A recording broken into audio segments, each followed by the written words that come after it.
E aí, pessoal, tudo bem? Vamos começar mais uma aula de física com o professor Paulo Vieira. Bom, nossa aula de hoje nós vamos dar continuidade à dilatação dos corpos. Só que agora a gente vai abordar a dilatação das 3 dimensões de um corpo. Nós vamos agora trabalhar com a dilatação que ocorre de maneira mais concreta em nossas vidas. Você já notou que quando você bota uma meia de manhã cedo e que ao chegar no final da tarde, no final do dia, que você vai tirar aquela meia, a marca da meia fica sobre sua perna? Pois bem, isto é uma aplicação prática de que seu corpo também sofre dilatações. Então, a dilatação volumétrica ela vai abordar a ideia das 3 dimensões que um corpo tem sofrendo expansões. Lembrando que essas expansões elas são proporcionais, tá certo? Então, nesta aula de hoje, que encontra-se na página 142 do módulo 34, nós vamos abordar a dilatação volumétrica dos sólidos e a dilatação dos líquidos. Então, note que a dilatação volumétrica ela segue os mesmos padrões das outras dilatações que nós já havíamos estudado antes. A dilatação volumétrica ela tem a variação do volume diretamente proporcional ao volume inicial, ela também é diretamente proporcional à variação da temperatura e também ela vai ser diretamente proporcional àquela característica do material. Você está lembrado, no caso aqui, o coeficiente de dilatação volumétrica. Bom, desta maneira, note que mais uma vez nós temos os mesmos padrões. Então, para você, caso tenha dificuldade de memorização, você não precisa estar memorizando 3 equações diferentes. É importante que você entender o padrão entre elas e que existe a mudança apenas do tipo de superfície que está sofrendo expansão com o material. Lembrando, se é linear, coeficiente linear, se é superficial, coeficiente superficial e se é volumétrico, o coeficiente também tem que seguir a mesma ordem, sendo ele volumétrico. Então, o volume final, ele também segue os mesmos padrões, pegando o que nós temos no início e aumentando com o volume final. E aí você deve estar pensando, mas Paulo, você falou que existe a contração, que o objeto ele também pode diminuir de volume. E aí, mais uma vez, nós acrescentamos aqui o sinal de menos, indicando que existe uma redução também do volume. Bom, seguindo o que a gente vem trabalhando, seguindo o que a gente está abordando, o que é que vamos ter aqui? Nós vamos ter a relação entre os coeficientes de dilatação linear e volumétrico, seguindo a mesma ordem. Lembrando que o coeficiente volumétrico ele está sofrendo expansão das 3 dimensões e aí a gente vai utilizar a letra grega gama para representar, lembrando que no alfabeto grego alfa 1, beta 2, gama 3. Então, o gama 3 vezes o alfa. E aí aqui, uma revisãozinha geral para que você lembre que a relação dos coeficientes ela segue este padrão, o gama 3 vezes alfa, o beta 2 vezes alfa, e aí você também pode ter uma relação de proporcionalidade entre o gama e o beta, onde o beta é 2 vezes o gama dividido por 3. Isso pode acontecer daquelas questões que abordem as relações entre esses coeficientes.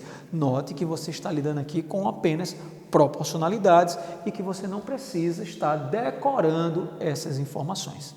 Porém, não apenas os sólidos sofrem dilatações, mas os líquidos também se dilatam. Lembra lá atrás, naquela nossa aula, no nosso primeiro módulo de aula, que eu falei para você ir lá na geladeira da sua casa, no freezer, verificar se existe alguma garrafa que ela sofreu uma expansão? Pois bem, aquela situação nós estaríamos abordando a dilatação volumétrica, só que no caso dos líquidos, que também se expandem. Então, a dilatação dos líquidos, ela vai ser baseada na seguinte ideia.